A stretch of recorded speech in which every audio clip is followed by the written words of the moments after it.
روزانہ جو ہمارا 5 منٹ 10 منٹ درس ہوتا ہے اس میں سیدنا امام حسن علیہ السلام کی آیت مبارکہ سے کچھ باتیں ہم نے سماعت فرمائی تھی. ان کے بچپن کے واقعات سماعت فرمائے تھے کیونکہ 28 صفر کو حضرت امام حسن علیہ السلام کی شہادت کا دن ہے. 28 صفر حضرت امام حسن علیہ السلام کی شہادت کا دن ہے. امام حسین کے بھی بڑے بھائی ہیں. امام حسین نے خود جن کے بارے میں فرمایا تھا کہ وہ میرے بھی امام ہیں. اللہ تبارک و تعالیٰ کی مصلحت اللہ جانے. اللہ نے کچھ چیزوں کو شہرت عطا فرمائی اور کچھ چیزوں کو چھپایا گیا, جیسے رات اور دن ہوتا ہے. رات کو چھپایا گیا, دین کو اللہ تبارک و تعالیٰ نے بہت شہرت عطا فرمائی. اسی طرح اللہ کے کچھ خاص بندے ہیں جن کی عظمت, جن کی بزرگی, جن کا مرتبہ بلند و بالا ہونے کے باوجود بھی ان کے مرتبے کو اللہ تبارک و تعالیٰ نے چھپائے رکھا, لوگوں سے پوشیدہ رکھا. اسی طرح کی یہ دو ہستیاں ہیں, امام حسن اور امام حسین علیہ السلام. امام حسین کی شہرت تو چاروں طرف ان کی شہرت کا ڈنکا بستا ہے, ان کی عظمت, ان کی بزرگی بیان کی جاتی ہے. لیکن امام حسن علیہ السلام کی فضیلت اور بزرگی کا اتنا چرچا نہیں ہوتا, حالانکہ وہ بھی بہت بلند اور اعلیٰ مقام پر ہیں, جن کے بارے میں خود امام حسین نے کہا کہ وہ میرے بھی امام ہیں. دوسرے امام ہیں, پہلے امام حضرت علی ہیں, دوسرے امام امام حسن ہیں اور تیسرے امام حسین علیہ السلام ہیں.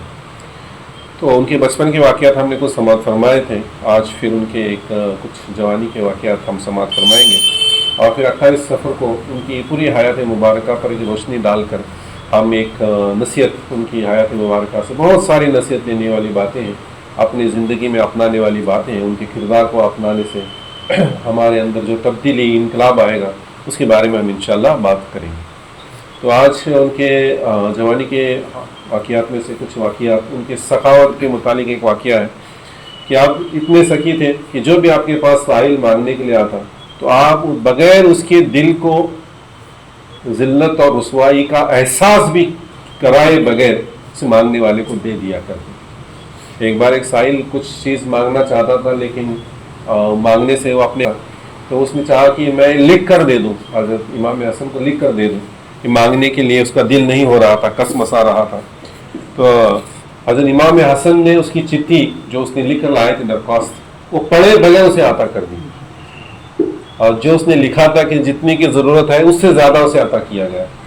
تو کسی چاہنے والے نے پوچھا کہ آپ پڑھ لیتے ہیں, تو کہنے لگے کہ وہ شرم کے مارے آیا ہوا تھا, اگر میں وہ کھول کر پڑھتا تو وہ اور شرم محسوس کرتا اور اپنے آپ کو اذیت میں محسوس کرتا. میں نے اس کے دل کو رکھنے کے لیے, اس کی شرم, اس کے دل کو محسوس نہ ہو, اس لیے ایسا عمل کیا. ایک بار کا واقعہ ہے کہ آپ مسجد میں داخل ہیں عبادت کے لیے. آپ روزانہ نفل نمازیں پڑھا کرتے تھے, قرآن مجید کی تلاوت کیا کرتے تھے, دین کے عبادتوں میں بہت زیادہ جو ہے آپ کے مشغلے رہا کرتے. تو مسجد کی طرف جب آئے عبادت کی غرض سے, تو وہاں پر دیکھا کہ ایک ساحل, ایک مانگنے والا, اسے ضرورت تھی 10,000 درہم کی ضرورت تھی اسے, اور مسجد میں کوئی نہیں تھا, تو وہ اکیلا وہاں پر بیٹھ کر اللہ تبارک و تعالیٰ سے مناجات کر رہا. اللہ کی حمد و ثنا اور اللہ کی تعریف کرنے کے بعد وہ اللہ سے ایک رٹ لگائے ہوئے تھا کہ اللہ تبارک و تعالیٰ مجھے 10,000 درہم کی ضرورت ہے, مجھے 10,000 درہم کہیں سے میرا انتظام کر دے تاکہ میری ضرورت پوری. وہ اللہ سے مانگ رہا تھا. اسے جب آیا تھا مسجد میں تو کوئی اور مسجد میں نہیں تھا, تو اسے احساس تھا کہ کوئی نہیں ہے, اور اکیلا وہ بلند آواز سے اللہ کی بارگاہ میں مناجات کر رہا تھا. امام حسن آئے, دیکھا, اس کی آواز سنی, تو چپکے سے اپنے گھر گئے اور 10,000 کی درہم کی تھیلی لا کر اس کے پہلو میں رکھ دی. اس کا کام ہو گیا. یعنی سخاوت اتنی آپ کی بڑی مشہور تھی.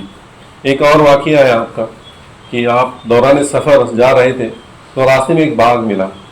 تو اس باغ میں دیکھا کہ ایک حبشی غلام, حبشی کالے رنگ کا غلام تھا. وہ ایک عجب منظر اس کے سامنے تھا. کیا منظر تھا کہ وہ خود ایک روٹی کھا رہا تھا, اور ساتھ میں کتا تھا. وہ ایک روٹی کا ٹکڑا خود کھاتا تھا, اور ایک روٹی کا ٹکڑا اس کتے کو کھلاتا تھا.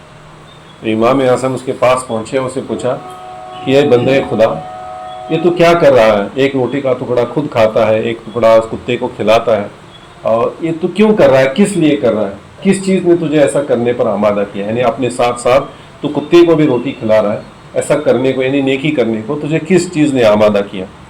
تو حبشی غلام کہتا ہے کہ اے ابن رسول, یہاں آس پاس کوئی بستی نہیں ہے, اور یہ کتا یہاں کا نہیں ہے, کہیں دور سے چل کر آیا ہے. تو اس سے مجھے یہ گمان ہوا کہ یہ کتا بھی بھوکا ہے, دور سے چل کر آیا ہے, بھوکا ہے, اور میں جب بھوک لگی ہے تو روٹی کھا رہا ہوں تو میرے دل نے گوارا نہ کیا کہ میں تو پیٹ بھر کے کھاؤں، اور یہ جو سامنے کتا ہے جو بول نہیں سکتا، ایک اللہ کی مخلوق ہے، ایک جانور ہے، بول نہیں سکتا لیکن وہ بھی بھوکا ہے اور اسے بھی روٹی چاہیے، وہ میری طرف دیکھ رہا، تو میرے دل کو حیا آئی، میں اللہ سے ڈر کر اللہ کی رضا حاصل کرنے کے لیے ایک نوالا خود کھاتا ہوں، ایک نوالا اسے کھلاتا ہوں۔ جب یہ بات امام حسن علیہ السلام کے سامنے اس نے کہی تو امام حسن علیہ السلام کو اس کی یہ ادا اتنی پسند آئی کہ کہنے لگے کہ تھوڑی دیر رکو یہیں پر، میں ابھی جا کر آتا ہوں، اور چلے گئے۔ اور جس کا باغ تھا، یعنی اس باغ کا جو مالک تھا، اس کے پاس گئے اور اس سے کہا کہ وہ باغ اور باغ میں جو غلام ہے وہ دونوں کو میں خریدنا چاہتا ہوں، کیا قیمت ہے؟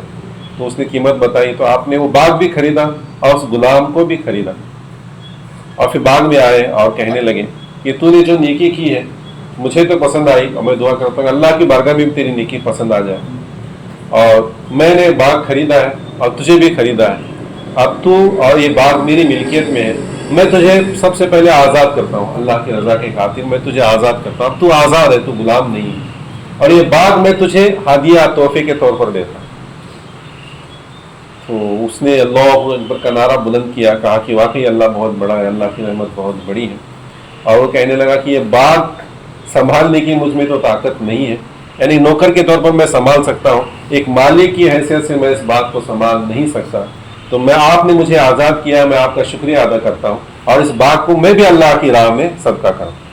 سبحان اللہ، کتنی اس کے اندر سخاوت ہے۔ امام حسن کی سخاوت بھی ہمیں نظر آتی ہے، اور ایک کالہ حبشی غلام، اس کی بھی سخاوت ہمیں نظر آتی ہے، اس نے بھی امام حسین کی صحبت میں رہ کر یہ احسان دیکھ رہا بھی آزاد ہوا ہے، آزاد ہونے کے ساتھ ساتھ جس باغ کا وہ نوکری کیا کرتا تھا وہ باغ کا مالک بھی بنا ہے، لیکن اللہ کی رضا کی خاطر اور اپنی آزادی کی خوشی کے خاطر اس نے اللہ کے بارگاہ میں شکریہ ادا کرنے کے طور پر وہ باغ صدقہ کر دی۔